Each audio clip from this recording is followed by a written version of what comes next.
இப்ப நாம மேஷ ராசி முதல் மீன ராசி வரையிலான 12 ராசியினருக்கு இந்த வாரம், அதாவது பிப்ரவரி 22ஆம் தேதி முதல் 28ஆம் தேதி வரைக்கும் எப்படி இருக்க போகுதுன்றதை தான் நம்ம பார்க்க போறோம். அது மட்டும் இல்லாம நேயர்களுடைய சந்தேகங்களுக்கு அவங்களுடைய ஜாதகத்தின் அடிப்படையில் ஜோதிட தீர்வுகளையும் கேட்டு தெரிஞ்சுக்க போறோம். இன்னைக்கு நம்ம நிகழ்ச்சிக்கு தமிழ்நாட்டின் 2 பிரபலமான ஜோதிட வல்லுநர்கள் வருகை தந்திருக்கிறார்கள். முதலில் அவர்களை வரவேற்கலாம். முதலாவதாக உதாரண ஜோதிடர் திரு பீமராஜ ஐயர் அவர்கள். வணக்கம் சார். வணக்கம்மா. அடுத்ததாக திருக்கோவிலூர் திரு ஹரிபிரசாத் சர்மா அவர்கள். வணக்கம் சார். நமஸ்காரம். முதலாவதாக மேஷ ராசியினருக்கு இந்த வாரம் எப்படி அமைய போகுதுன்றதை கேட்டு தெரிஞ்சுக்கலாம். பீமராஜ் ஐயர் சார், சொல்லுங்க, மேஷ ராசியினருக்கு இந்த வாரம் என்ன மாதிரியான பலன்கள் காத்துக்கிட்டு இருக்கு? மேஷராசி என்பர்களுக்கு இந்த வாரம் நல்ல லாபம் சேரப்போகிறது. உங்களுடைய விருப்பங்கள் அனைத்தும் பூர்த்தியாக போகிறது. இந்த வாரத்தில் நீங்கள் என்னெல்லாம் பிளான் வச்சுருக்கீங்களோ அதெல்லாம் நடக்கக்கூடிய அம்சம் அதற்கான சதவீதம் ஜாஸ்தி இருக்கிறது. முக்கியமான வேலைகள் ஏதாவது நீங்கள் செய்யணும்னா நல்ல நம்பிக்கையோடு தைரியத்தோடு அதை செய்யலாம். ஏதாவது செய்ய வேண்டிய வேலைகள் இருந்து அதை நீங்கள் ஒத்தி போட்டிருக்கீங்க அப்படின்னு சொன்னால் வழக்கமான வேலைகளை ஸ்டாப் பண்ணிவிட்டு கூட முக்கியமான வேலைகளை தேர்ந்தெடுத்து நீங்கள் செய்யலாம். அதிக பண வரவு தரக்கூடிய வேலைகளை செய்யலாம். மனை வீடு வாங்கிறது சம்பந்தமான விஷயங்களை செய்யலாம். குறிப்பாக திருமண விஷயங்களுக்காக பெண் பார்க்குறது போன்ற விஷயங்கள்லாம், ஜாதக பரிசீலனை பரிவர்த்தனை பண்ணுறது, இதெல்லாம் நீங்கள் பார்க்கலாம். வெளிநாடு போகிறதுக்கான தடை இருக்கக்கூடிய மேஷராசி என்பர்கள் அந்த தடை விலகிறதுக்கு அதற்கான முயற்சியை மீண்டும் மீண்டும் செய்து வெளிநாடு போகிறதுக்கு, படிக்கிறதுக்கோ அல்லது உத்தியோகம் பார்க்குறதுக்கோ அதெல்லாம் தாராளமாக செய்யலாம். இந்த வாரத்தில் சந்திர பலம் மிகுதியாக இருக்கிறது. உங்களுடைய ராசிக்கு 11ஆம் பாவம் வளர்க்கிறது. ராசியாதிபதியாக இருக்கக்கூடியவர் 10ஆம் இடத்துல உச்ச பலத்தோடு இருந்து இந்த வாரம் தொடங்குது. அவர் தொடங்கிய மறுநாளே 11ஆம் இடத்திற்கு வந்துடுறார். ஏற்கனவே உங்கள் ராசிக்கு 11ல் 4 கிரகங்கள் இருக்கிறது. அப்போ செவ்வாயும் அங்கே சேர்ந்த பிறகு 5 கிரகங்களுடைய சஞ்சாரம் 11ஆம் இடத்துல இருக்கும். அப்போது சந்திரன் உச்ச பலத்தோடு இருப்பார் 2ஆம் இடத்துல. அப்புறம் 4ஆம் இடத்துல ஆட்சி பலத்தோடு இருப்பார். நிறைய விஷயங்கள் சாதகமாக இருக்கிறது. உற்சாகத்தோடு நம்பிக்கையோடு இந்த வாரத்தை நீங்கள் தொடங்கலாம். சார், நிறைய விஷயங்கள் சாதகமா இருக்குன்னு சொல்லி மேஷ ராசியினருக்கு ஒரு நம்பிக்கையை ஊட்டும் விஷயங்களை சொல்லியிருக்கீங்கன்னு சொல்லலாம் சார். தொடர்ந்து ரிஷப ராசியினருக்கு இந்த வாரம் எப்படி அமைய போகுது சார்? ரிஷபராசி என்பர்கள் இந்த வாரத்தில் முழுக்க முழுக்க வேலை பார்த்துக்கிட்டே இருக்கணும், படிச்சுட்டே இருக்கணும், பிஸியாக இருக்கணும். அப்படி நீங்கள் இருந்தீங்கன்னு சொன்னால் ஒவ்வொரு நாளும் ஒவ்வொரு மணித்துளியும் உங்களுக்கு பிரயோஜனமாக இருக்கும். 10ஆம் பாவம் வலுக்கிறது. அப்படி இருக்கும்போது ஒருத்தர் அடுத்து என்ன அப்படின்ற மாதிரி இருக்கணும். நான் படிச்சுட்டேன், அப்போ வேறு என்ன படிக்கணும் அப்படின்றதுக்காக நான் இப்போ உட்காந்து ரிசர்ச் பண்ணுறேன் அப்படின்ற மாதிரி படிக்கிறவங்க இருக்கலாம். வேலை பார்க்குறவங்க ஓகே, நான் வேலைக்கு போனேன், நல்லா செட்டில் ஆகிட்டேன், அதில் எனக்கு பர்மனெண்ட்டு கூட ஆகிட்டேன், அடுத்து என்ன, இதுலேருந்து இன்னும் நான் எப்படி ப்ரொமோஷன் சொல்லக்கூடிய நிலை அடையிறது, அதுக்கு என்ன படிக்கிறது, பிஸ்னஸ் பண்ணுறவங்க அதை டெவலப் பண்ணுறதுன்னு சொல்லி ஒவ்வொருத்தரும் தன்னுடைய வருமானத்தை பெருக்கிக் கொள்வதற்கான முயற்சியை தாராளமாக செய்யலாம். 10ஆம் பாவம் ஜீவனஸ்தானத்தில் சூரியன் இருக்கக்கூடிய ஒரு விஷயமே ரொம்ப சிறப்பானது. அதோடு புதன் சுக்கிரன் உங்கள் ராசியாதிபதியும் இருக்கார், தனபூர்வ புண்ணியாதிபதியும் இருக்கார், செவ்வாய் சேரப்போகிறார். அப்போ வேலை சம்பந்தமான தைரியமான முடிவுகளை கூட இந்த காலத்தில் நீங்கள் துணிந்து எடுக்கலாம். வேலையை விட்டுட்டு வேறு வேலை பார்க்க போகிறேன் அப்படின்ற எண்ணம் உங்களுக்கு வந்துருச்சுன்னா அதை நீங்கள் செயல்படுத்தலாம். அப்படியாக உங்களுக்கு முக்கியமான விஷயங்கள் அனைத்தும் பலன் தரும். ஆனால் ஏதோ ஒன்று பண்ணிகிட்டே இருக்கணும். இதுபோல் 10ஆம் இடம் வலுத்து இருக்கும்போது எதுவும் செய்யாமல் நம்ம சும்மா இருக்கிறோன்னு சொன்னால் நல்ல காலம் இருந்தும் கூட வேஸ்ட் பண்ணுறோம் அப்படின்ற மாதிரி அர்த்தம். சார், ரிஷப ராசினருக்கான வார பலன்கள் மட்டும் இல்லாமல் குறிப்பாக அவங்க என்னென்ன செயல்களில் ஈடுபட்டா நல்லதுன்றதையும் ரொம்ப அழகாக தெளிவுபடுத்தியிருக்கீங்க சார். தொடர்ந்து மிதுன ராசினருக்கு இந்த வாரம் எப்படி அமைய போது, என்ன மாதிரியான பலன்கள் காத்துக்கிட்டு இருக்கு? மிதுன ராசி என்பவர்களுக்கு இந்த வாரம் தொடங்கும் போதே தனாதிபதி லாபஸ்தானத்தில் சஞ்சரிக்கிறார். அப்போ இந்த வாரம் வருமானம் வரக்கூடிய வாரம் அப்படின்னு சொல்லலாம். குடும்ப தேவைகள், குடும்ப நபர்களுடைய தேவைகள் அதையெல்லாம் பூர்த்தி செய்கிறது தான் உங்களுடைய இலக்கு. இப்போது பிள்ளைங்களுக்கு ஃபீஸ் கட்டணும் அப்படின்னு சொன்னால், அதுபோல் பெற்றோருக்கான மருத்துவ செலவு பார்க்கணும். இப்போ ஏதாவது வீட்டில் சுபகாரியம் வச்சுருக்கீங்க, வீட்டு வேலை ஏதாவது இருக்குதுன்னு சொன்னால் அதுக்கெல்லாம் உங்களுக்கு பணம் சேரும். யார்கிட்டையாவது ஒரு கமிட்மெண்ட் இருக்குது, வாக்கு கொடுத்துருக்கீங்க, நான் இதை முடிச்சு கொடுக்குறேன், இதை செஞ்சு கொடுக்குறேன், பணம் கொடுக்குறேன், கடனை திருப்பி கொடுக்குறேன்னு சொல்லிட்டு அதையெல்லாம் இப்போ உங்களால் செய்ய முடியும். தனாதிபதி லாப ஆதாய ஸ்தானத்திலிருந்து வாரம் தொடங்கிறதுனால உங்களுக்கு பண வரவுக்கான வாரமாக இந்த வாரம் இருக்கும். அப்புறம் உங்கள் ராசிக்கு 9ஆம் பாவத்தில் 4 கிரகங்கள் சஞ்சரிக்க தொடங்கி அப்புறம் 5 கிரகங்களாக ஆகிறது. ராசியாதிபதி அங்கே தான் இருக்கார். அதனால் பிரயாணங்கள் ஏதாவது செய்யணும்னு சொன்னால் அதற்கான ஆயத்த பணிகள், முன்னேற்பாடுகள்லாம் நீங்கள் செய்யலாம். நான் ஹையர் ஸ்டடீஸ் பண்ண போகிறேன், ஆனால் என்ன படிக்கிறதுன்னு எனக்கு தெரியலன்னு சொன்னால், இப்போ நல்ல ஒருத்தர், ஒரு குரு வந்து நல்ல அனுபவமிக்க ஒருத்தர் வந்து இதுதான் உனக்கு வரும், இதை பண்ணு, இதை பண்ணால் எதிர்காலத்தில் நீ இப்படி ஆவ அப்படின்ற மாதிரி உங்களுக்கு நல்ல அட்வைஸ், ஆலோசனை வந்து கொடுப்பாங்க. இந்த வாரத்தில் அப்பா சொல்படி கேட்கறது கூட ரொம்ப சிறந்த பலனை உங்களுக்கு ஏற்படுத்தும். பித்திருஸ்தானம்னு சொல்லுவோம் அந்த 9ஆம் இடத்தை, அதே தான் பாக்கியஸ்தானம் அப்படின்னு சொல்லுவோம். அப்போ ஒரு குழந்தைக்கு வந்து நல்ல அப்பா கிடைச்சிட்டார் அப்படின்னு சொன்னாலே அந்த குழந்தை பாக்கியசாலி தான். அந்த குழந்தையினுடைய எல்லா பொறுப்புகளையும் அப்பா ஏற்றுக்கொள்வார் அப்படின்றதுனால தான் அந்த ஸ்தானம் வருகிறது. அதை வந்து ராசியில் குரு இருந்து பார்க்குறார். அதனால மிதுன ராசியில் இருக்கக்கூடியவங்க தந்தை சொல் மிக்க மந்திரம் இல்லைன்னு சொல்லக்கூடிய விஷயத்தை எடுத்துட்டு இந்த வாரத்தை வந்து நீங்கள் தொடங்குனீங்கன்னு சொன்னால் நல்ல பலன்கள் வந்து சேரும். சார், மிதுன ராசினருக்கு இந்த வாரம் எப்படி அமைய போகுதுன்னு சொல்லியிருக்கீங்க. தொடர்ந்து மற்ற ராசிகளுக்கான வார பலன்களை பார்க்கறதுக்கு முன்னாடி நேயர் ஒருவர் சந்தேகம் கேட்டிருக்காங்க. என்னன்னு பார்க்கலாமா? பார்க்கலாம் சார். தேவநாதன் நெய்வேலியில பிறந்திருக்காங்க சார். பிறந்த தேதி 28/9/1995 காலை 6:50 மணிக்கு பிறந்திருக்காங்க. ஐயா, எனது மகனுக்கு திருமணம் எப்போது நடக்கும்?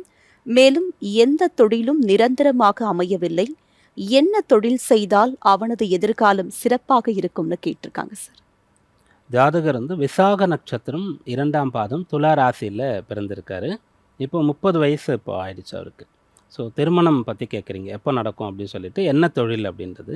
முதல்ல திருமணம் நீங்கள் கேட்ட ஆர்டர்லேயே பார்க்கும்போது கன்னி லக்னத்தில் இந்த ஜாதகர் பிறந்திருக்காரு. இந்த கன்னியா லக்னத்திற்கு சப்தமாதிபதி, அந்த திருமணத்தை கொடுக்கக்கூடிய ஒரு கிரகமாக இருக்கக்கூடியவர் குரு. அவர் வந்து இந்த லக்னத்திற்கு 3ஆம் இடத்துல இருக்கார். அப்பயே வந்து அவர் வந்து மறைஞ்சிருக்கார், பலம் குறைஞ்சிருக்கார், தோஷமாக இருக்கார் அப்படின்ற மாதிரி எடுத்துக்கலாம். அந்த குரு அப்படின்னு சொல்லக்கூடியவர் வந்து அனுஷ நட்சத்திர சாரம் வாங்கியிருக்கார். அவர் வந்து இந்த லக்னத்திற்கு 5, 6ஆம் அதிபதி, 6ஆம் இடத்துல வக்கரகதியில் சஞ்சரிக்கிறார். அப்போது அந்த குரு பலவீனமாகிறார். அவர் பெற்றிருக்கிறதும் சனியுடைய சாரம் அப்படின்னு சொல்லும்போது திருமணம் இது போல் தாமதமாகத்தான் நடக்கணும். தாமதம் 30 வயசு ஆயிடுச்சு. அப்போ இதன் பிறகு நடக்கலாம். இது வரைக்கும் நடக்காமல் தடைப்பட்டதற்கு இது ஒரு காரணமாக இருக்குது. கன்னியா லக்னம்னு சொன்னால் இந்த லக்னத்திலே சுக்கிரன் இருக்கார். அப்போ சுக்கிரன்னு சொல்லக்கூடிய கலத்தர காரகன் நீச்சம் அடைகிறார் அப்படின்னு சொல்லக்கூடிய ஒரு நிலை. லக்னத்திலே சூரியன் புதன் இருக்கிறதுனால அந்த நீச்சம் பெற்ற அந்த கிரகமும் பலமாக இருக்கிறதுனால திருமணம் கட்டாயமாக நடக்கும், தாமதமாகுது அப்படின்ற மாதிரி எடுத்துக்கலாம். குடும்பஸ்தானம் சொல்லக்கூடிய 2ஆம் இடத்துல சந்திரன், செவ்வாய், ராகு, அப்போ 8ல் கேது வந்துடுவார். அப்போ குடும்பம் அமையறதுலையும் கொஞ்சம் சிக்கல்கள் இருக்கிறது அப்படின்ற மாதிரி எடுத்துக்கலாம். அதனால் அதுக்கான டைம் எல்லாம் கடந்து வந்தாச்சு. ஒருவேளை இதற்கு முன்னாடி திருமணம் நடந்திருந்தால் கொஞ்சம் பிரச்சனைகள் இருக்கும். இதன் பிறகு திருமணம் நடக்கும். அதன் பிறகு தொழில் அப்படின்னு பார்க்கும்போது லக்னத்திற்கு 10ஆம் அதிபதியாகவும் லக்னாதிபதியாகவும் அந்த தொழிலுக்கு உண்டானவர் புதனாகவே வரார். அவர் லக்னத்திலே இருந்து நீச்சம் பெற்ற சுக்கிரனோடும் சேர்ந்து இருக்கிறது. அவர் வந்து அஷ்டமாதிபதி சாரம் பெற்றிருக்கிறது. அதனால் தொழிலில் ஒரு குழப்பம் இருக்கிறது. இவருக்கு வந்து ரொம்ப நல்ல ஸ்கில் இருக்குது, நல்ல நாலேஜ் இருக்குது. எந்த தொழிலையும் இவரால் சிறப்பாக சீக்கிரமாக கற்றுக்கிட்டு செய்ய முடியும். ஆனால் இன்வால்மெண்ட் இல்லை. இதை பண்ணி என்ன பண்ண போகிறது, இதில் எப்படி நம்ம சம்பாதிக்கிறது, இதில் எப்படி செட்டில் ஆகுது அப்படின்ற மாதிரி இவருக்கு ஒரு எண்ணம் இருக்கும். இல்லை இதுவா அதுவான்ற ஒரு குழப்பம் இருக்கும். அதை மட்டும் தவிர்த்துட்டு எனக்கு இதுதான் அப்படின்ற மாதிரி ஃபிக்ஸ் பண்ணாருன்னு சொன்னால் அது என்ன அப்படின்னா, இவர் என்ன படித்தாரோ அதே வேலையை செய்யலாம். 1. 2வது, இவர் வந்து செய்யக்கூடிய வேலைன்னு சொல்லக்கூடியது மற்றவங்களுக்கு வந்து ஒரு வழிகாட்டக்கூடிய வேலையாக இருக்கணும். மற்றவங்களுக்கு வந்து ஒரு ஆலோசனை சொல்லக்கூடிய ஒரு வேலையாக இருக்கணும். ஒரு கன்சல்டண்ட்டாக இவர் இருக்கணும். அப்படிப்பட்ட வேலையெல்லாம் இவருக்கு வந்து ரொம்ப சிறப்பாக வரும். தசாபுக்தியை வச்சு இவருக்கு திருமணம் எப்போ கைகூடும், நல்ல தொழில் எப்போ அமையும், ரெண்டுத்தையுமே நம்ம தெரிஞ்சுக்க முடியும். 2026 மார்ச் மாதம் வரைக்கும் இவருக்கு சனி மகாதிசை, அதன் பிறகு லக்னாதிபதியாக இருக்கக்கூடிய புதனுடைய திசை தொடங்குகிறது. அப்போ உங்களுக்கான தொழில் அமையிறது, திருமணம் கைகூடி வரக்கூடியதுன்னு சொல்லக்கூடிய டைம் இப்போது ஆரம்பிச்சிருச்சு. ரெண்டுமே கூடிய சீக்கிரம் நடக்கும். சார், இந்த நேயருடைய இருவிதமான கேள்விகளுக்கு திருப்திகரமான விளக்கத்தை கொடுத்துருக்கீங்கன்னே சொல்லலாம் சார். ஹரிபிரசாத் சார், நீங்கள் சொல்லுங்கள். இப்போ நம்ம திருமணத்துக்காக ஜோதிடரை அணுகிறோம் அப்படின்னும் போது அவங்க நிறைய பேர் சொல்லக்கூடிய விஷயம், இந்த ஆண்டு உங்களுக்கு குரு பலன் இருக்குது, இந்த ஆண்டை நீங்கள் தவற விட்டுட்டீங்கன்னா இன்னும் 4-5 ஆண்டுகள் கழித்து தான் குரு பலன் வரும், அப்போ தான் திருமணம் நடக்கும்னு சொல்கிறது நாம் கேள்விப்பட்டிருக்கோம். அப்படி சொல்கிறதுக்கான காரணம் என்ன சார்? குரு பலன் அப்படிங்கிறது வேற, கல்யாண யோகம்ங்கிறது வேற. இவங்க வந்து மென்ஷன் பண்ணுறது கல்யாண யோகத்தை தான் குரு பலன் என்ற பெயரிலே சொல்லி கொண்டிருக்கிறார்கள். ஆக்சுவலி குரு பலம் அப்படிங்கிறதுக்கான விதி வந்து நம்முடைய ராசியையோ லக்னத்தையோ இப்போ கோச்சார ரீதியாக குருவானவர் பார்க்கிறார்னு வந்தாலோ, அல்லது கேந்திர திரிகோண ஸ்தானங்களிலே 1, 4, 7, 10, 5, 9 இருந்தாலோ நமக்கு குரு பலன்கிறது வந்துடுது. இல்லை 11 இருந்தால் கூட குரு பலன் உண்டு அப்படிங்கிற மாதிரி சொல்லியிருப்பார். ஒரு சாதகமான பாவங்களிலே நம்ம ஜென்ம ராசியிலிருந்தோ அல்லது லக்னத்திலிருந்தோ இன்னைக்கு இன்னைக்கு கோச்சார ரீதியாக குரு வர்றதை வச்சு சொல்லுவாள். அப்படின்னா குரு வந்து ஒரு ராசியிலே ஒரு வருஷம் தான் இருப்பார். அப்போ இந்த வருஷம் குரு பலம் இல்லைன்னு சொன்னால் அடுத்த வருஷம் அந்த குருவினுடைய பார்வைங்கிறது வந்துடும். பார்வையோ பலமோ லக்னத்துக்கோ ராசிக்கோ வந்துடும். ஒன்று விட்டு ஒரு வருஷம் மாறி மாறி வந்துக்கிட்டே தான் இருக்கும். ஒரு வருஷம் இருக்கும், ஒரு வருஷம் இருக்காது. இது பிரச்சனையே இல்லை. ஆனால் கல்யாண யோகம்னு சொல்கிறா இல்லையா, திருமண யோகம் அப்படிங்கிறது ஒவ்வொருத்தருடைய ஜாதகத்திலையுமே வித்தியாசப்படும். இது வந்து இந்த ராசிக்கு இந்த நேரத்தில் கல்யாணம்லாம் சொல்லவே முடியாது. ராசி பலனை வச்சு இந்த நேரத்தில் கல்யாணம் ஆகிடும் அப்படிங்கிற மாதிரி சொல்ல முடியாது. அது வந்து இந்த ராசியை குரு பார்க்குறார், இப்போ நீங்கள் கல்யாணத்துக்கு பார்த்துக்கிட்டு இருக்கீங்கன்னா உங்களுக்கு ஈஸியாக வரன்னு தேடி வந்துருங்கிற மாதிரி தான் சொல்லுவாளே தவிர இந்த நேரத்தில் திருமணம் நடக்குங்கிறதே அவரவர்கள் ஜாதகத்தை கொண்டு தான் தீர்மானிக்க முடியும். இப்போ உதாரணத்திற்கு இவருடைய ஜாதகருக்கு சொல்லிட்டார், இப்போ இந்த மார்ச்சோட உங்களுக்கு வந்து இந்த சனி திசைங்கிறது முடிஞ்சிடுறது, புதன் திசைங்கிறது ஆரம்பிக்கிறது. புதன் வந்து செவ்வாயினுடைய சாரத்தை பெற்றிருக்கிறார், செவ்வாய் குடும்பஸ்தானத்தில் இருக்கிறார். அப்போ உங்களுக்கு இப்போ இந்த மார்ச்லேயே உங்களுக்கு கல்யாண யோகம் என்பது துவங்கி விட்டதுன்னு சொல்கிறார். இந்த கல்யாண யோகம் அப்படிங்கிற வார்த்தை தான் இன்றைய தேதியிலே நம்மால் குரு பலன் என்ற வார்த்தையோடு தொடர்புபடுத்தி பார்க்கிறார்கள். அப்படிதான். ஆனால் கல்யாண யோகம் வேறு, குரு பலம்ங்கிறது வேறு. இனிமேலாவது நம்ம வந்து கல்யாண யோகம் வந்துருச்சா அப்படிங்கிறது தான் பார்த்துக்கணும். இப்போ இவருக்கே வந்து இப்போ இந்த புதன் திசை அப்படிங்கிறது ஆரம்பிச்சுடுத்துன்னு சொன்னால் இந்த புதன் திசையினுடைய புதன் புக்தி காலத்துக்குள்ளாக முடிச்சுக்கணும், பண்ணிடணும். இந்த 2.5 வருஷம் அப்படிங்கிறது இருக்கும். அதில் பண்ணலைன்னு சொன்னால் நடுவில் கேத்து புக்திங்கிறது வந்துடும். ஏற்கனவே அவருக்கு கேத்து டிஸ்டர்பன்ஸில் இருக்குது. கேத்து 8ஆம் பாவத்தில் இருக்கும்பொழுது கண்டிப்பாக கேத்து புக்தியில் திருமணம் நடக்காது. திருமணம் நடக்காதுங்கிறது மட்டும் இல்லை, திருமணத்தின் மீது அவருக்கு ஒரு ஈடுபாடே போயிடும். அப்புறம் சுக்கிர புக்திக்காக வெயிட் பண்ணணும். சுக்கிரன் ஏற்கனவே நீச்சம் வேறு, எதிர்பார்க்குற மாதிரி நடக்காது. அப்போ என்ன பண்ணணும், இந்த புதன் திசை புதன் புக்தி அப்படி ஆரம்பிக்கும் போதே இந்த நேரத்திலேயே இந்த பையன் வேலை பார்க்குறான் பார்க்கல அதெல்லாம் பிரச்சனையே இல்லை, பார்த்து ஒரு கல்யாணத்தை பண்ணுங்கோ. நீங்கள் கேட்ட கொஸ்டின், இந்த கல்யாண யோகம் அப்படிங்கிறது தீர்மானம் பண்ணுறது ஜாதகம் தான். அந்த கிரகத்தினுடைய காலத்தை விட்டுட்டோம்னு சொன்னால் மறுபடியும் அந்த 7ஆம் பாவத்து மேலே எந்த கிரகத்தினுடைய தாக்கம் வருமோ அதனால தான் 4 வருஷம் ஆகும், 5 வருஷம் ஆகும், இல்லை இதோட முடிஞ்சு போயிடும், இதுக்கப்புறம் திருமணம் நடக்கிறதே கஷ்டம் அப்படிங்கிற வார்த்தையும் ஜோதிடர் சொல்லி விடுவார். ஆக அந்த நேரத்தை பயன்படுத்தி கொண்டு திருமணத்தை நடத்துவதுங்கிறது நல்லதுமா. சார், அழகான விளக்கத்தின் மூலமாக நேயர்களுக்கு புரிய வச்சிருக்கீங்கன்னு சொல்லலாம் சார். அடுத்ததாக கடக ராசியினருக்கு இந்த வாரம் எப்படி அமைய போகுதுன்றதை கேட்டு தெரிஞ்சுக்கலாம். பீமரா ஜெயர் சார் சொல்லுங்க, கடக ராசியினருக்கு இந்த வாரம் சிறப்பான வாரமா இருக்க போதா இல்லை உங்க கவனமா இருக்கணுமா சார்? கடகராசி என்பர்கள் வந்து இந்த வாரத்தில் கொஞ்சம் கவனமாகத்தான் இருக்கணும். ஆனால் உங்களை காப்பாற்றுறதுக்கு உங்கள் ராசியாதிபதி சாதகமாக இருக்கார். அஷ்டமஸ்தானம் வலுத்து இருக்கிறது. உங்களுக்கு முக்கியமான நிறைய நல்ல பலன்களை தரக்கூடிய செவ்வாய் வந்து உச்ச பலத்தோடு இருந்து ராசியை பார்த்துட்டு இருக்கார். வாரம் தொடங்கும் போது நாளைக்கே அவர் வந்து அவரும் 8ஆம் இடத்திற்கு போக போகிறார். அப்போ 8ல் வந்து 5 கிரகங்கள் இருக்கிறதுனால எதன் பக்கமாவது நீங்கள் இழுக்கப்படுவீங்க. யாராவது ஒருத்தர் வந்து உங்கள் மேலே இன்ஃப்ளூயன்ஸ் பண்ணுவாங்க, நீ வந்து இது சரியில்லை அதை பண்ணலாம் அப்படின்ற மாதிரி இருக்கும். அப்போது நீங்கள் கல்யாண வாழ்க்கையில் கொஞ்சம் பிரச்சனையாக இருக்கீங்கன்னா இப்போ டக்குன்னு தப்பான முடிவு எடுத்துருவீங்க. பிஸ்னஸ் கொஞ்சம் டல்லாக போயிட்டுருக்குன்னு சொன்னால் விடுறதோ, இல்லை யாராவது திடீர்னு ஒரு பார்ட்னர் எடுத்துக்கிறதோ, பெரிய சொத்து யாராவது விற்றா தான் சரியாகுன்ற மாதிரி ஏதாவது முடிவுகளை நீங்கள் எடுத்துடலாம். அதனால் அவசர முடிவுகள் எதுவுமே எடுக்கக்கூடாது. அப்படியே அது போகிற போக்குலேயே நீங்கள் அப்படியே நிதானமாக போயிட்டுருக்கணும். இந்த வாரத்தில் குழப்பத்திற்கு ஆட்படாமல் தெளிவாகத்தான் நீங்கள் இருக்கணும். அதுக்கு வந்து சந்திர பலம் உங்களுக்கு துணையாக இருக்கும். அந்த சந்திர பலம் உங்களுக்கு வேணும்னு சொன்னால் எப்போல்லாம் கொஞ்சம் டல்லாகிறீங்களோ டக்குன்னு வந்து போய் நீங்கள் ஒரு ஸ்நானம் பண்ணிட்டு வந்துடணும், குளிச்சுட்டு வந்துடணும். அப்படி முடியலன்னு சொன்னால் பக்கத்தில் பெருமாள் கோயில் இருக்குன்னா போனீங்கன்னா அங்கே பெருமாளை தரிசனம் பண்ணும்போது தீர்த்தம் கொடுப்பாங்க. அதை வாங்கி சாப்பிட்டாலே கூட உங்களுக்கு வந்து டக்குன்னு அந்த மனம் மாற்றமானது உண்டாயிடும்.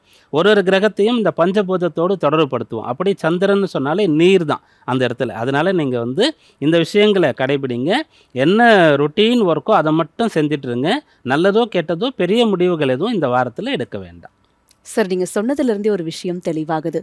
கடக ராசினர் இந்த வாரம் ரொம்ப கவனமாக தெளிவோடு செயல்பட வேண்டிய வாரம் அப்படின்னு. தொடர்ந்து சிம்ம ராசினருக்கு இந்த வாரம் எப்படி அமைய போகுது? சிம்மராசி அன்பர்கள் கல்யாண வயசில் இருந்தால் கல்யாண விஷயங்களுக்கான பலன் கிடைக்கும். பெற்றோர் பிள்ளைகள் திருமண வயசில் இருக்காங்கன்னா அவங்களுக்கு வத்து வரன் கிடைக்கக்கூடிய அம்சம் இருக்கும். பாட்டி தாத்தாவாக இருந்தால் பேர பிள்ளைங்களுடைய திருமண விஷயங்களில் உங்களுக்கு அதிகமான ஈடுபாடு, அதில் கலந்துக்கிறது, அதை பற்றி பேசுறது, முடிவெடுக்கிறது, இப்படிப்பட்ட விஷயங்களை செய்யலாம். கலத்திர பாவம் ரொம்ப சிறப்பாக இருக்கிறது உங்களுக்கு. அப்புறம் சந்திரன்னு சொல்லக்கூடியவர் வந்து 10ஆம் இடத்துல உச்ச பலத்தையும் 11ஆம் இடத்துல வந்து நல்ல ஸ்தான பலத்தையும் பெறக்கூடிய ஒரு அம்சம் இருக்கிறது. அதனால நல்ல நல்ல எண்ணங்களாக மனசில் இருந்துகிட்ருக்கும். இல்லைன்னா ஒரு ஆன்மீக யாத்திரை போகணும், கோவில் குளங்களுக்கெல்லாம் போயிட்டு வரணும் அப்படின்ற விஷயங்களை பற்றி நீங்கள் திங்க் பண்ணுவீங்க. ஏதாவது வீட்டை வந்து அழகுபடுத்தணும், வீட்டை புதுப்பிக்கணும், ஆல்ட்ரேஷன் பண்ணணும் அப்படிப்பட்ட எண்ணங்கள் வரும். ஆபரணங்கள் வாங்கணும், நல்ல ஆடைகள் வாங்கணும் அப்படிப்பட்ட விஷயங்களானது இருக்கும். நல்ல சுபகாரியங்கள், கோவில் திருவிழாக்கள், பூஜைகள் நடக்கக்கூடிய இடங்கள் இங்கெல்லாம் போய் கலந்து கொள்ளக்கூடிய ஒரு பாக்கியமானது இந்த வாரத்தில் இருக்குது. அப்போ இந்த வாரம் எல்லாமே உங்களுக்கு சாதகமாகத்தான் இருக்குது. கவனமாக இருக்க வேண்டிய ஒன்று என்னன்னு சொன்னால், மற்றவங்க கிட்ட பர்சனலாக எதையும் ஷேர் பண்ணிக்கக்கூடாது. நீங்கள் ஒரு நல்ல விஷயம், பெரிய நல்ல பலன் உங்களுக்கு கிடைச்சாலும், நிறைய பணம் செட்டில்மெண்ட்டில் வந்திருந்தாலும் கூட, பிஸ்னஸில் வந்திருந்தாலும், எனக்கு இவ்வளோ வந்திருக்கு, எதில் இன்வெஸ்ட் பண்ணுறதுன்னு சொல்லி யாரையும் போய் நீங்கள் கேட்கக்கூடாது. அதுபோல் பெரிய பணம் வந்து உங்களுக்கு கடனாக வேணுன்னாலும் கூட இப்போ மற்றவங்க கிட்ட கேட்கக்கூடாது. தனிப்பட்ட முறையில் நீங்கள் உங்கள் குடும்பம் சார்ந்த எல்லா விஷயங்களும் சிறப்பாக இருக்கும். வெளிநபர்களிடத்தில் கவனமாக இருக்க வேண்டியது இந்த வாரத்தில் முக்கியம். சார், சிம்ம ராசியை தொடர்ந்து கன்னி ராசினருக்கு இந்த வாரம் எப்படி அமைய போகுது? வீட்லயும் வெளியேயும் அவங்களுடைய சூழ்நிலை எவ்வாறு இருக்க போகுது சார்? கன்னிராசி என்பவர்கள் இந்த வாரத்தில் நல்ல தைரியத்தோடு காணப்படுவீங்க. இயற்கையிலே கன்னிராசி அப்படின்னு சொன்னால் நீங்கள் வந்து அந்த கேட்டாந்த வாளுன்ற மாதிரி இருப்பீங்க. நீங்கள் ஒரு ரொம்ப தைரியமா, இல்லை பயப்படுறீங்களா, படித்தவங்களா படிக்கலையான்றதை மற்றவங்களால கண்டுபிடிக்கவே முடியாது. நீங்கள் அது போல் நடந்துப்பீங்க. ஆனால் இப்போ வந்து நீங்கள் அந்த வீர தீரங்களை வெளிப்படுத்தக்கூடிய அளவிற்கு எதையும் எதிர்கொள்வீங்க. எதையும் நல்லா ஃபேஸ் பண்ண முடியும் உங்களால். நீங்கள் ஒரு பிஸ்னஸ் ஸ்டார்ட் பண்ணணும் அப்படின்ட்டு இருந்தால் தயங்கிட்டே இருந்தீங்க இதுக்கு முன்னாடி. நான் இப்போ துணிந்த ஒரு முடிவு எடுத்து ஆரம்பித்து தான் பார்க்கலாம் என்ன தான் நடக்குது அப்படின்ற மாதிரி ஒரு முடிவை எடுத்துருவீங்க. ஒரு பெரிய கோர்ஸ் படிக்கணும்னு ஆசை உங்களுக்கு இருக்குன்னு சொன்னால், இப்போ அதான் நான் பண்ண போகிறேன், அடுத்த 6 மாதம் 1 வருஷம் இது மட்டும்தான் அப்படின்ற மாதிரி உங்களால் முடிவு எடுக்க முடியும். கடன் பிரச்சனையோ அல்லது உடல் உபாதை சம்பந்தமான பிரச்சனைகளோ இருந்தால் அதெல்லாம் சரி பண்ணிக்கொள்ள முடியும். ஒரு சில பேருக்கு வந்து 7லையும் சனி இருந்து பார்த்துட்டு இருக்காரு, 6ஆம் பாவத்தில் 5 கிரகங்கள் வருகிறதுன்னு சொல்கிறதுனால ஏதாவது சின்னதாக சர்ஜரி பண்ணணும் அப்படின்ற மாதிரி டாக்டர் சொல்லிட்டா கூட அதை பூதாகாரமாக எடுத்துகிட்டு நீங்கள் லைஃபே முடிஞ்சிட்ட மாதிரி, ஒரு வேலை எதாவது ஆயிடுச்சுன்னா நீ ஃபேமிலி பார்த்துக்கோ, அங்கே அது இருக்குது இங்கே இது இருக்குது அப்படின்ற மாதிரிலாம் சொல்ல ஆரம்பிச்சுருவீங்க. இயற்கையில் அப்படி எதுவும் இப்போ இல்லாமல் துணிந்து போயிட்டு நீங்கள் அதை பண்ணிவிட்டு நல்ல குணம் பெற்று வீடு திரும்ப முடியும். அப்படியாக தைரியமான முடிவுகள் எடுத்து நல்ல பலனை இந்த வாரத்தில் அடையலாம். சார், கன்னி ராசினருக்கு இந்த வாரம் எப்படி அமைய போகுதுன்னு சொல்லியிருக்கீங்க.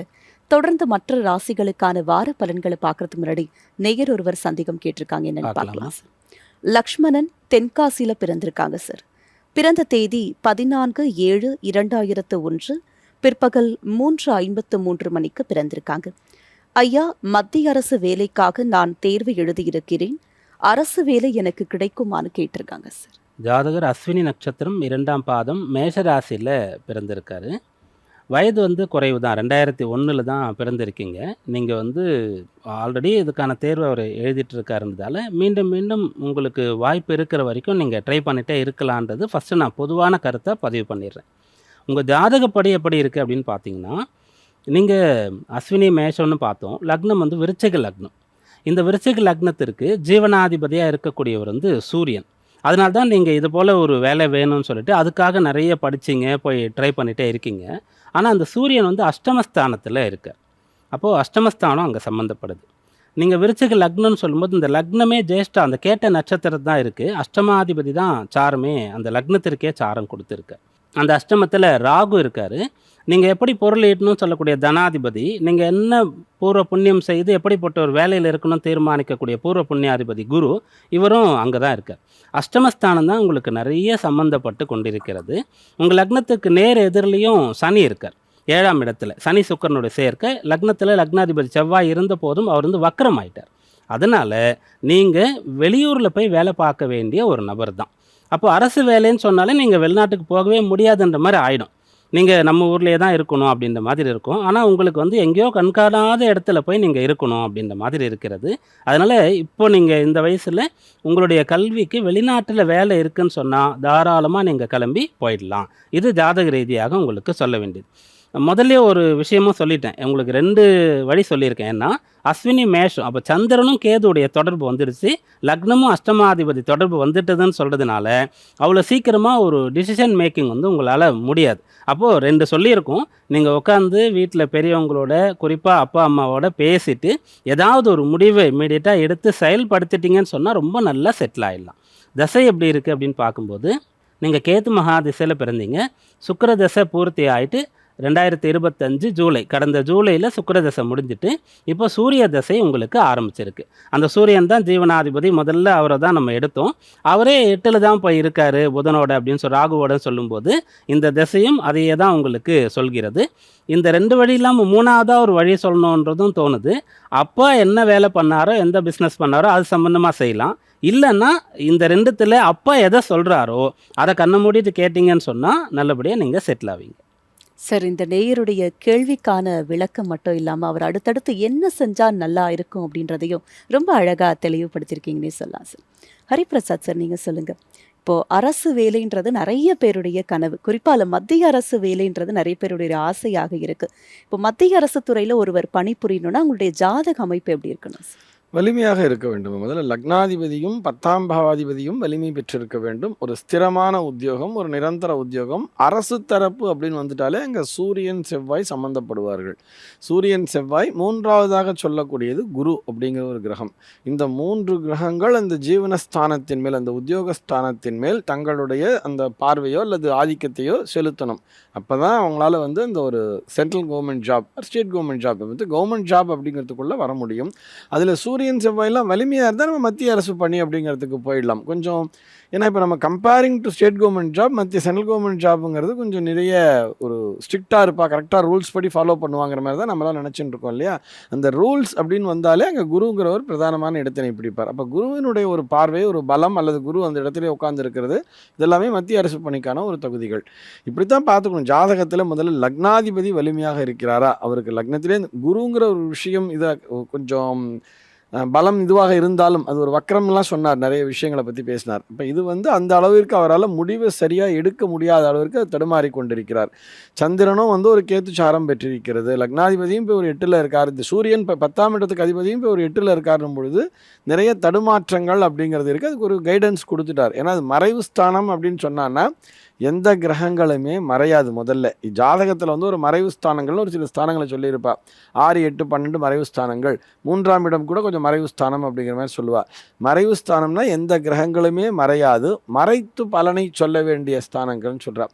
மறைத்து பலன் சொன்ன அந்த நாளை பொறுத்த வரைக்கும் வெளியில் போகிறது, ஊரை விட்டு வெளியில் போகிறது அப்படிங்கிறது ஒரு தோஷமாக பார்க்கப்பட்டது. தோஷம்தான் அது. ஆனால் இவரை பொறுத்த வரைக்கும் 8ல் இருக்கார் அப்படின்னு சொன்னால் இவர் மறைந்து வாழ வேண்டிய சூழல் அப்படிங்கிற மாதிரி எடுத்துட்டோம்னா கொஞ்சம் தூரக்க இருந்தால் உங்களுக்கு நல்லது. அதே இங்கே இருந்தால் என்ன ஆகும்னு சொன்னால் நிறைய கடுமையான பிரச்சனைகளை சந்திப்பீர்கள், நிறைய கஷ்டங்கள், நிறைய இடைஞ்சல்கள். காராகிரகம்னு கூட சொல்கிறது. காராகிரகம் அப்படின்னு சொன்னால் நான் ஏதோ சொன்ன உடனே நேர் பயந்துட போகிறார், அதெல்லாம் இல்லை. காராகிரகம் சொன்னால் சிறைச்சாலைன்னு சொல்லி, சிறைச்சாலைக்கு போகக்கூடிய யோகத்தை கூட 8ஆம் இடம் தான் கொடுக்கும். அதனால் இவருக்கு அந்த மாதிரி சொல்ல வரலை, அதனால் தப்பாக புரிஞ்சிக்க போகிறா. நான் சொல்கிறது 8ஆம் பாவத்தினுடைய ஒரு வீரியத்தை பற்றி பேசுகிறேன். அப்போ இந்த ஊரில் இருந்தால் நமக்கு சங்கடம், நீங்கள் வெளியூர் பிரயாணம் பண்ணிங்கன்னா உங்களுக்கு நல்லது அப்படிங்கிறத எடுத்து சொல்லிட்டார். அதுவும் தொலை தூரமாக கண்காணாத ஒரு இடத்திலே நீங்கள் உத்தியோகம் தேடும் பொழுது உங்களுக்கு கிடைக்கும்.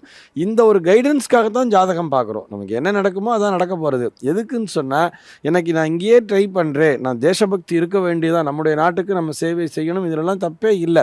ஆனால் நம்முடைய ஜாதகம் அதற்கு துணையாக இருக்கிறதாங்கிறது ஒரு கைடன்ஸ் வாங்கி பார்த்துக்கிறதுங்கிறது நல்லது.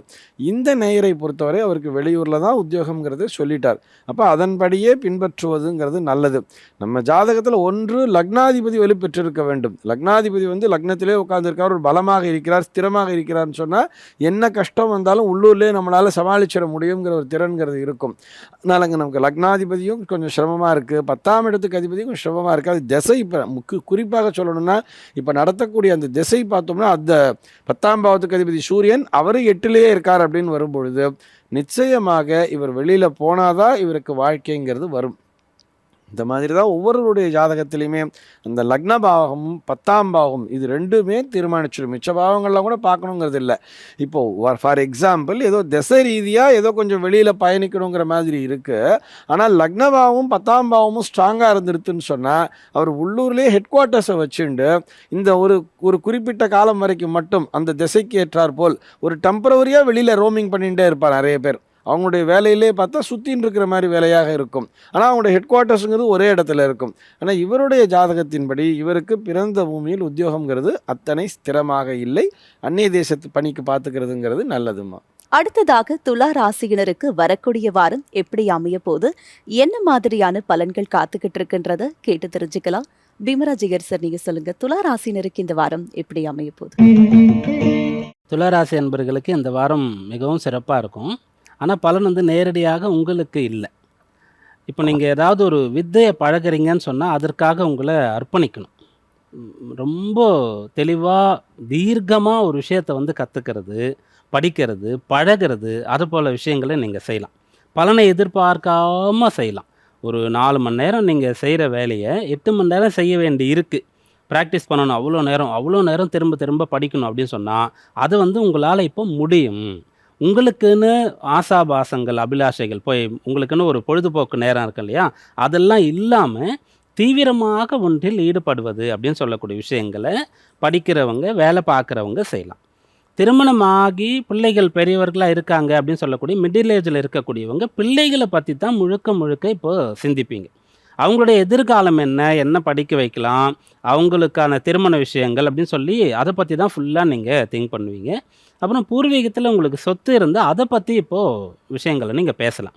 அதை வந்து கண்டினியூ பண்ணலாமா, அதை சரி பண்ணலாமா, அல்லது அதை எப்படி ஷேர் பண்ணிக்கிறது அப்படின்ற விஷயங்கள்லாம், அதில் ஏதாவது பிரச்சனை இருந்தால் அதை எப்படி டீல் பண்ணுறது, இதெல்லாம் நீங்கள் வந்து சிந்திக்கலாம். உங்கள் ராசிக்கு 5ஆம் பாவம் வளைக்கிறது. சந்திரன் வந்து இந்த வாரத்தில் தொடங்கும்போது 7ஆம் இடத்துலையும் அப்புறம் 8ஆம் இடத்துலையும் இருக்க போகிறார். அப்புறம் 10ஆம் இடத்திற்கு வந்து வாரத்தை பூர்த்தி பண்ணுவார். அப்போது ஏதோ ஒரு இலக்கோடு, ஒரு வேலையோடு, ஒரு பிளானோடு ஒவ்வொரு நாளையும் நீங்கள் தொடங்குவீங்க. அதில் பெரும்பாலும் ரொம்ப தனிப்பட்ட முறையில் செல்ஃபிஷ், அந்த சுயநலமாக இருக்கக்கூடிய விஷயம் குறைவாக இருக்கும். மற்றவர்களுக்கான விஷயங்களை நீங்கள் செய்து அது நல்லபடியாக பலன் தரக்கூடியதாக இந்த வாரம் அமையும். சார், துலா ராசியை தொடர்ந்து விருச்சிக ராசினருக்கு இந்த வாரம் எப்படி அமைய போகுது? அவங்க கவனமா இருக்கணுமா, இல்ல சிறப்பான வாரமா உங்களுக்கு அமைய போதா சார்? ஏதாவது ஒரு விஷயத்தில் நம்பிக்கை கிடைக்கும். ஒரு வேலை உங்களுக்கு வந்து டெம்பரரி ஜாப் தான் இருக்குது அப்படின்னு சொன்னால், வேலை இருக்கிற வரைக்கும் இருப்போம், வேலை போயிடுச்சுன்னா என்ன பண்ணுறதுன்ற ஒரு மைண்ட் செட்டில் நீங்கள் இருக்கீங்கன்னா, ஒன்று வேலை நிரந்தரம் ஆகுன்ற நம்பிக்கை வந்துடும். இல்லைன்னா வேலை போச்சுன்னா நம்ம இதான் பண்ண போகிறோன்றதை முதலே நீங்கள் பிளான் பண்ணிடுவீங்க. வாடகை வீட்டில் இருக்கக்கூடிய ஒருத்தர் வந்து எவ்வளோ நாள் தான் இது போல் வந்து வீடை மாற்றிட்டே இருக்கிறது, எனக்குன்னு ஒரு வீடு வேணும், நான் வந்து நிரந்தரமாக ஒரு இடத்துல குடியிருக்கணும், பர்மனண்ட் அட்ரஸ்ன்னு சொல்லக்கூடிய ஒன்றை வந்து நான் போட்டுக்கணும் அப்படின்ற விஷயத்த முடிவு பண்ணுவீங்க. உடல் ஆரோக்கியத்தில் அவ்வப்போது பிரச்சனையை சந்திக்கக்கூடியவங்க, அதுலேயும் இப்போ 8ல் குரு இருக்கிறதுனால நிறைய மாதத்தில் ஒரு முறையாச்சும் டாக்டரை பார்க்குற மாதிரி இருக்கும். எதனால் இது வருது, ஒன்று மாற்றி ஒன்று வருதுன்னா அப்போ என்னோட உணவு முறையிலையோ பழக்க வழக்கத்திலையோ ஏதோ பிரச்சனை இருக்குது, அதை நான் சரி பண்ண போகிறேன் அப்படின்ற மாதிரி புரிஞ்சுப்பீங்க. எந்த ஒரு விஷயத்திற்கும் பர்மனண்ட் சொல்யூஷனை வந்து நீங்கள் தேடக்கூடிய வாரமாக இந்த வாரம் இருக்கும். அதனால் அது உங்களுக்கு நல்ல ஒரு திருப்பமாக, மாற்றமாக அமையும். சார், விருச்சிக ராசினருக்கு இந்த வாரம் எப்படி அமைய போகுதுன்றதை ரொம்ப அழகா தெளிவுபடுத்திருக்கீங்க. தொடர்ந்து தனுசு ராசினருக்கு இந்த வாரம் எப்படி அமைய போகுது, என்ன மாதிரியான பலன்கள் காத்துக்கிட்டு இருக்கு? தனுராசி அன்பர்கள் இந்த வாரத்தில் நல்ல தைரியத்தோடு இருக்க போகிறீங்க. எந்த ஒரு செயலையும் அரைகுறை நம்பிக்கையோடு நடந்தால் பார்த்துக்கலாம், வந்தால் லாபம், போனால் அப்படின்ற மாதிரிலாம் உங்களுக்கு யோசிக்கவே தோணாது. எதை செய்தாலும் அதை வந்து முழு மனதாக 100% உங்களுடைய எஃபர்ட் வந்து நீங்கள் போடுவீங்க. 3ஆம் பாவம் வளர்க்கிறது. 3ஆம் பாவத்தில் நிறைய கிரகங்கள் ஒருத்தருக்கு இருக்குது அப்படின்னு சொன்னால், அவர் ஒருத்தர் வந்து 4 பேர் செய்கிற வேலையை அவரால் செய்ய முடியும். 4 பேருக்கு வரக்கூடிய பிரச்சனை ஒரே சமயத்தில் அவர் மேலே வந்தாலும் கூட இதெல்லாம் வந்து ஈஸியாக கடந்து போயிடலாம் அப்படின்ற மாதிரி அவர் வந்து எடுத்துக்கொள்ள முடியும். நல்லது நடந்தாலும் அதை ஏற்றுக்கொள்வது, பிரச்சனை இருந்தாலும் அதை எதிர்கொள்வது, அந்த விஷயம் வந்து சாத்தியமாகும். அப்படியாக 3ஆம் பாவம் வலுத்திருந்து குரு ராசி அதிபதி ராசியும் பார்த்து அந்த 3ஆம் இடத்தையும் பார்க்குறார். நடுவில் சந்திரன் அந்த குருவோட போய் சேர்ந்தும் கூட இருக்க போகிறார். அதனால் நீங்கள் வந்து பெரிய கடனில் இருக்கிறீங்கன்னா ஈஸியாக அதை வந்து எதிர்கொள்ள உங்களால் முடியும். உடல் பாதை இருந்ததுன்னு சொன்னால் ரொம்ப சீக்கிரமாக மீண்டு வந்துட முடியும். வேலையில், பிஸ்னஸில் பிரச்சனை இருந்தால் அதெல்லாம் சரி பண்ண முடியும். கணவன் மனைவியிடையே பிரச்சனை இருக்கிறதுன்னு சொன்னால், தனுராசியில் இருக்கக்கூடியவங்க கணவனோ மனைவி யாராக இருந்தாலும் கூட அந்த பிரச்சனையை அந்த வாரத்தில் முடிச்சிருவீங்க. இதுக்கப்புறம் நமக்குள்ளே பிரச்சனையே வரக்கூடாது, நம்ம சண்டையே போடக்கூடாது, பிரிவுன்றதே யோசிக்கக்கூடாது. எதனால் இல்லை நம்ம சண்டை போடுறோம், என்ன பண்ணால் சரியாகும் அப்படின்ற மாதிரி நீங்கள் வந்து ஒரு தீர்மானத்தை எடுப்பீங்க. வெளிநாடு போகணுன்னு சொன்னால் ஒரு தீர்மானத்தை எடுப்பீங்க. அப்படியாக தைரியமான முடிவுகள், ஆக்கப்பூர்வமான செயல்கள், நல்ல ஒரு தேக ஆரோக்கியம், நல்ல மனோதிடம், இதெல்லாம் இந்த வாரத்தில் பரிபூர்ணமாக இருக்க போகுது. சார், தனுசு ராசினருக்கு இந்த வாரம் எப்படி அமைய போகுதுன்றதை தெளிவுபடுத்திருக்கீங்க. தொடர்ந்து மற்ற ராசிகளுக்கான வார பலன்களை பார்க்கறதுக்கு முன்னாடி நேயர் ஒருவர் சந்தேகம் கேட்டிருக்காங்க, என்னன்னு பார்க்கலாம். ஸ்ரீ விக்னேஷ் ராம் புதுச்சேரியில் பிறந்திருக்காங்க சார். பிறந்த தேதி 16/12/1999 இரவு 8:15 மணிக்கு பிறந்திருக்காங்க சார். 3 வருடங்களாக அரசு பணிக்காக முயற்சி செய்து வருகிறேன். ஆர்மி ஆபீசர் இன்டர்வியூ வரை சென்று வெளியேறினேன். அரசாங்க வேலை கிடைக்க வாய்ப்புள்ளதான்னு கேட்டிருக்காங்க சார். ஜாதகர் உத்திரட்டாதி நட்சத்திரம் 2ஆம் பாதம் மீன ராசியில் பிறந்திருக்காரு. லக்னம் கடக லக்னமாக இருக்கிறது. ஆல்ரெடி 3 வருஷமாக ட்ரை பண்ணிகிட்ருக்காரு. அப்படி ட்ரை பண்ணிவிட்டு நீங்கள் வாய்ப்பு இருக்கிறதா அப்படின்னு கேட்குறீங்க. இப்போது ஒருத்தர் வந்து கேட்குற கேள்வி, பேசுகிற பேச்சிலிருந்து சில விஷயங்களை எடுத்துக்கலாம். இந்த கிரகங்கள், கட்டங்கள், தசாபுக்தியை பார்க்கும்போது. அப்போ நீங்கள் வந்து இந்த வேலை எப்போ கிடைக்கும் அப்படின்றத கேட்கல, வாய்ப்பு இருக்கான்னு கேட்குறீங்க. ஆனால் ஆல்ரெடி 3 வருஷம் ட்ரை பண்ணிட்டீங்க. ஏன்னா நீங்கள் பிறந்தது வந்து கடக லக்னம். அந்த லக்னத்தில் ராகுவுடைய சஞ்சாரம் இருக்கிறது. இது ஃபஸ்ட்டு. 2வது, உங்கள் லக்னத்திற்கு ஜீவனஸ்தானம் அப்படின்றத எடுத்துக்கணும். அப்போ நீங்கள் இது போல் முயற்சிக்கக்கூடிய அந்த ஒரு வேலை உங்களுக்கு கிடைக்குமா அப்படின்னு பார்க்கும்போது, ஜீவனஸ்தான அதிபதியாக இருக்கக்கூடியவர் செவ்வாய். அந்த செவ்வாய்ன்னு சொல்லக்கூடியவர் வந்து லக்னத்திற்கு 7ஆம் பாவத்தில் உச்சபலத்தை அடைந்திருந்தாலும் கேதுவோடு சேர்ந்திருக்கின்றார். சந்திரன் வந்து அஷ்டமாதிபதியாக இருக்கக்கூடிய சனியுடைய சாரம் பெற்றிருக்கார். லக்னம் கடக லக்னம், அதுவும் பூச நட்சத்திரத்தில் தான் இருக்கிறது. அங்கேயும் அஷ்டமாதிபத்தியம் தொடர்பு வந்துவிட்டது. லக்னத்திற்கு 10ஆம் இடத்துல 2 கிரகங்கள், ஒன்று சனி மற்றொன்று குரு. இங்கேயும் சனி 8ஆம் இடத்து அதிபதி வந்துட்டார். குரு வந்திருக்கார் அந்த இடத்துல. ஆனால் சனி குரு 2 பேருமே சேர்ந்து 2 பேரும் வக்கரத்தில் தான் அங்கே இருக்கிறாங்க. அதனால் உங்களுக்கு வந்து இந்த வேலைன்னு சொல்லக்கூடியது, இப்போ நீங்கள் முயற்சி பண்ணக்கூடிய அந்த மத்திய அரசு சம்பந்தமான உத்தியோகம் கிடைக்கிறதுன்றது எட்டா கனியாகத்தான் இருக்கும், அரிதாகத்தான் இருக்கும். அதனால் நீங்கள் வந்து வெளியூரில் வெளிநாட்டில் தான் போய் வேலை பார்க்கணும். இதற்கு முன்னாடி ஒரு நேருக்கு சொன்னோம் இல்லையா, அதே போன்ற விஷயங்களை தான் நீங்கள் செய்யணும். இல்லைன்னா ரொம்ப ரொம்ப கஷ்டமாக இருக்கக்கூடிய ஒரு வேலையில் சேரணும். இல்லைனா ரொம்பவும் சவாலாக இருக்கக்கூடிய ஒரு பிஸ்னஸ். இதெல்லாம் வந்து மற்றவங்க செய்கிறதுக்கே தயங்குவாங்க, யாருமே எடுக்கவே மாட்டாங்க. அப்படிப்பட்ட ஒரு பிஸ்னஸை யோசித்து அதை ரொம்ப கஷ்டப்பட்டு ரொம்ப வருஷங்கள் வந்து நீங்கள் கொண்டு வந்து அப்புறம் பலன் அடையணும் அப்படின்ற மாதிரி பலன்கள் தான் உங்களுக்கு இருக்கிறது. இந்த எல்லாவற்றிற்கும் முன்னாடி நீங்கள் ஏதாவது ஒன்று முடிவு பண்ணணும், இதுதான் அப்படின்ற மாதிரி முடிவு பண்ணணும். அப்படி பண்ணிட்ட பிறகு அதை நீங்கள் செய்யணும். செய்யும்போது நடுவில் மனம் மாறவே கூடாது. எவ்வளோ கஷ்டம் வந்தாலும் நான் இதை செய்ய போகிறேன், இதுதான் அப்படின்ற மாதிரி ஃபிக்ஸ் பண்ணால் உங்களுக்கு கிடைக்கும். அப்போ இப்போ சொன்னதுலேருந்து நீங்கள் என்ன எடுத்துக்கலான்னா, உங்களுக்கு பர்மனன்ட் ஜாப் கிடையாது, டெம்பரவரி ஜாப் தான். வெளிநாட்டில் போய் வேலை பார்க்கலாம். பிஸ்னஸ் பண்ணால் ரொம்ப கஷ்டமான ஒரு பிஸ்னஸை எடுத்து நீங்கள் பண்ணணும். தசாபக்தி எப்படி இருக்குது அப்படின்னு பார்க்கும்போது, சனி மகா திசையில் நீங்கள் பிறந்தீங்க. இப்போ உங்களுக்கு புதன் திசை நடந்து கொண்டு இருக்கிறது. அந்த புதன் திசையில் இப்போ நடக்கிறது குருவுடைய புக்தியாக இருக்கிறது. அந்த புதன் வந்து 5ஆம் பாவத்தில் இருக்கார். அப்போது புதன் திசை குரு புக்தி அப்படின்னு சொல்கிறது வந்து எதையாவது ஒன்றை கற்றுக்கொள்வதற்கும் ஒன்றை தொடங்குவதற்கும் ஒரு ஆரம்பம் செய்யறதுக்கும் உகந்த காலமாக இருக்கும். அப்போ நீங்கள் வந்து இப்போது பிஸ்னஸ்ன்னு சொன்னால் அதை ஸ்டார்ட் பண்ணிடலாம், வெளியூர் வெளிநாடு வேலைன்னு சொன்னால் அதை வந்து ஸ்டார்ட் பண்ணிடலாம். அப்போது ஆரம்பிச்சிட்டிங்கன்னு சொன்னால் அது உங்களுக்கு ரொம்ப சீக்கிரமாக கிடச்சிரும். அடுத்த 1.5 வருஷத்தில் நீங்கள் வந்து இப்போ சொன்ன ஏதாவது ஒரு விஷயத்தில் கன்ஃபார்மாக செட்டில் ஆகிடுவீங்க. சார், இந்த நேயருடைய கேள்விக்கு விரிவான தெளிவான ஒரு விளக்கத்தை கொடுத்துருக்கீங்கன்னே சொல்லலாம் சார். ஹரிபிரசாத் சார், நீங்கள் சொல்லுங்கள். இப்போ நிறைய பேரண்ட்ஸ்க்கு இருக்கக்கூடிய ஒரு சந்தேகம்னு சொல்லலாம். இப்போ சின்ன வயசில் குழந்தைக்கு போய் ஜாதகம் பார்க்கும்போதே இந்த குழந்தை ஃப்யூச்சரில் வந்து ஒரு காவல்துறை அதிகாரியாகும், இல்லை இராணுவத்தில் சேரும், மருத்துவத்துறையில் பணிபுரியுன்றதை துல்லியமாக சொல்லிட முடியும்? நிச்சயமாக சொல்ல முடியுமா? இப்போ இது இப்போ பேரண்ட்டை தான் பார்க்கணுங்கிறது இல்லையே. ஒரு +2 படிக்கும் பொழுதே இந்த பையனுக்குள்ளே வந்து ஒரு சில சேஞ்சஸ்லாம் வர ஆரம்பிச்சிடும். அவங்க எஜுகேஷனுங்கிறது போகும்போதே, ஈவன் காலேஜ்குள்ளே என்ட்ரு ஆகும்போது கூட அடுத்தது நம்ம என்ன பண்ண போகிறோம், ஏன்னா நமக்கு வந்து மை ஆம்பிஷன் இன் லைஃப்னு 8வதுலேருந்தே சொல்லி கொடுக்க ஆரம்பிச்சிடும். What is your ambition in லைஃப்னு. அப்போ அந்த குழந்தைகள் எல்லா குழந்தைகளுமே மோஸ்ட்லி டாக்டர்னு சொல்லிட்டு இருக்கோம். ஒரு சில குழந்தைகள் தான் கொஞ்சம் அட்வான்ஸ்டாக திங்க் பண்ணி இல்லை நான் டீச்சராக போகிறேங்கிற மாதிரிலாம் கூட சொல்லிட்டு இருப்பா.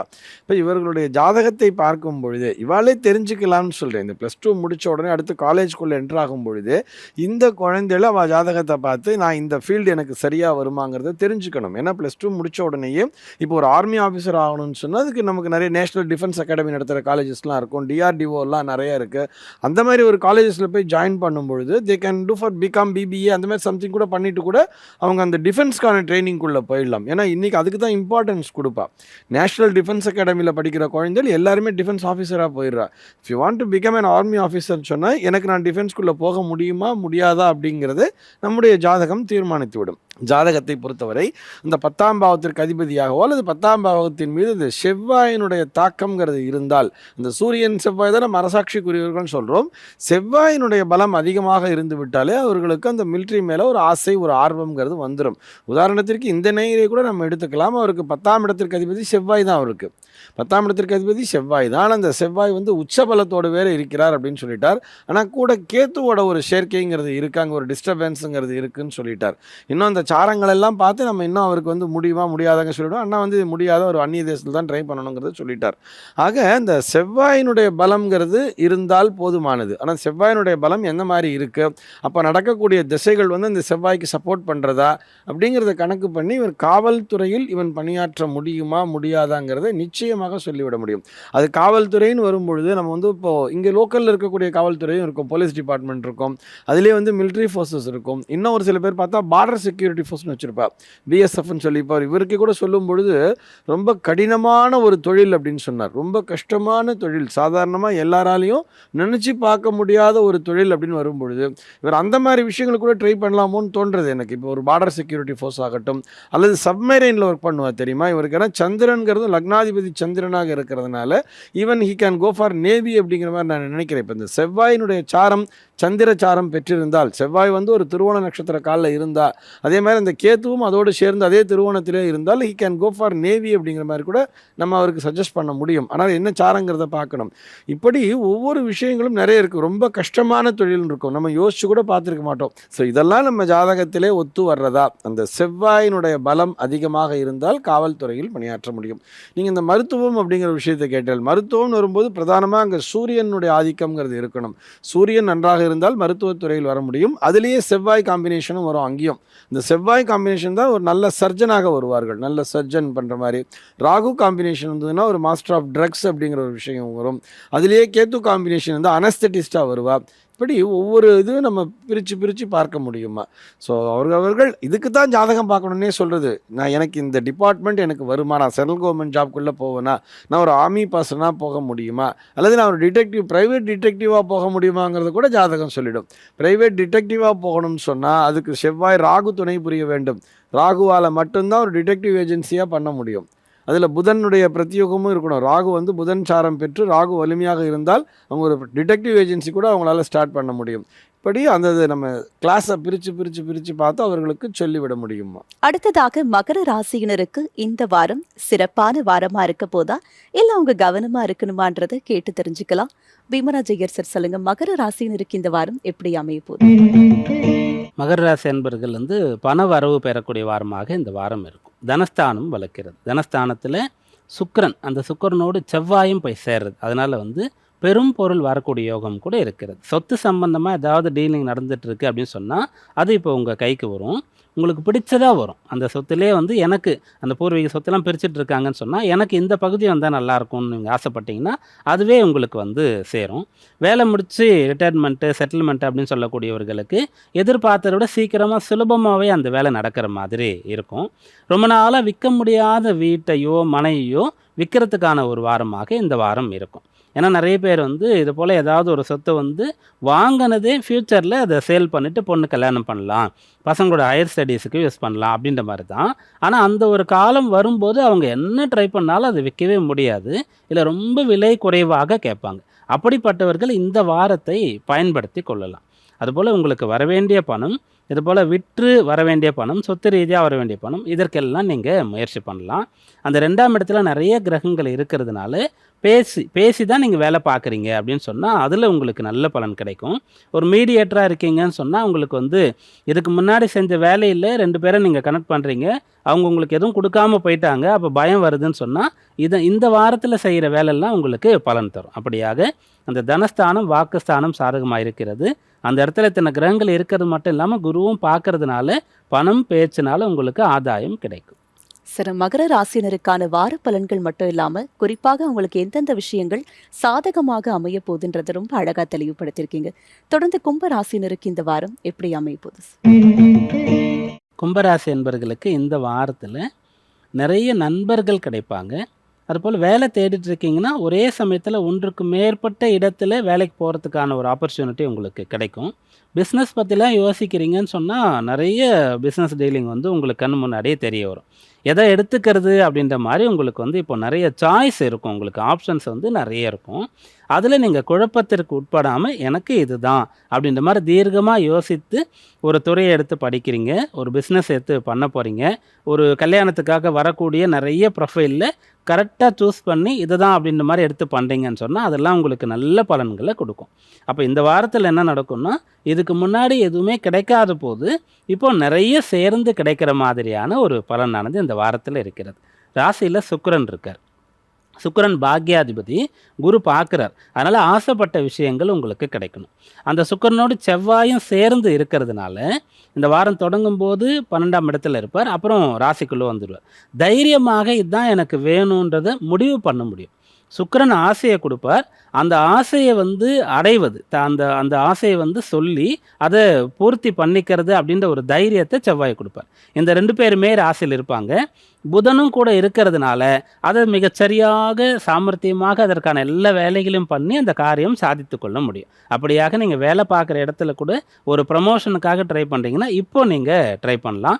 பிஸ்னஸ் நல்லாயிருக்கும். நீங்கள் விரும்புகிற மாதிரியே வாழ்க்கை துணை அமைச்சுக்கணும்னு சொன்னால் அதற்காக எல்லாம் பேசி எல்லாவற்றையும் சரியாக செய்து அதை வந்து செய்து பலனை அடைய முடியும்.